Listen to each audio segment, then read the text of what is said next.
Budget से पहले बीता हफ्ता बड़ा ही वॉलेटाइल रहा। स्टॉक मार्केट के लिए काफ़ी वॉलेटिलिटी देखने को मिली। पूरे हफ्ते रिकॉर्ड हाइज बने तो प्रॉफिट बुकिंग भी आई। तो चलिए काफ़ी कुछ है रैप अप करने को, शुरू कर लेते हैं मार्केट रैप का ये एपिसोड।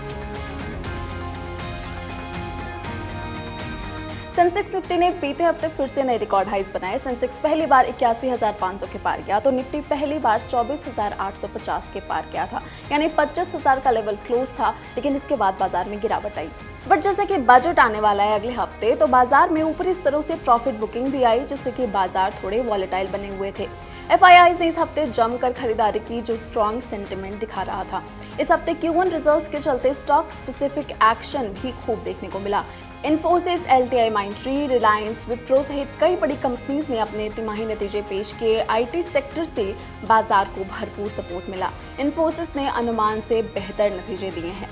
अमेरिकी बाजारों में भी बड़ा एक्शन दिखाई दिया। फॉर्मर प्रेसिडेंट डोनाल्ड ट्रंप पे हमले की कोशिश से बाजार के लिए एक बड़ा ट्रिगर निकल कर आया। ऐसा कहा जा रहा है कि इसके बाद ट्रंप की जीतने की संभावनाएं बढ़ गई हैं और अगर ट्रंप जीत कर आते हैं तो टैक्स कट्स भी ज़्यादा आ सकते हैं। इसके अलावा यूएस फेड चेयरमैन की ओर से भी ऐसे संकेत आए कि महंगाई दर के 2% तक गिरने का इंतजार नहीं किया जाएगा। इसके पहले ही रेट कट किया जा सकता है। तो सितंबर में रेट कट की संभावनाएं अब बहुत ज़्यादा बढ़ गई हैं। इससे अमेरिकी बाजारों में काफ़ी तेजी देखने को मिली।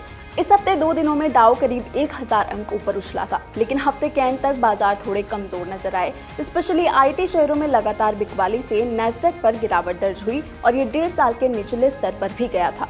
डॉलर इंडेक्स 4 महीनों के निचले स्तर पर पहुंचा था। रुपया इस हफ्ते डॉलर के मुकाबले 83.66 के रिकॉर्ड लो पर पहुंचा था। सोने और चांदी में हफ्ते की शुरुआत में जो रिवाइवल दिख रहा था, वो भी शुक्रवार तक गायब होता नजर आया। कॉमेक्स पर सोना $40 गिरा था, चांदी भी $30 से नीचे आ गई थी। क्रूड $85 के आसपास चल रहा है। अब बात कर लेते हैं अगले हफ्ते की। अगले हफ्ते बजट आने वाला है। 23 जुलाई मंगलवार को देश का पूर्ण बजट पेश किया जाएगा। तो यहाँ घोषणाओं पर नजर रहेगी। रेलवे, इंफ्रा, डिफेंस सेक्टर के शेयरों में हलचल रह सकती है और पूरे हफ्ते बजट का असर देखने को मिल सकता है।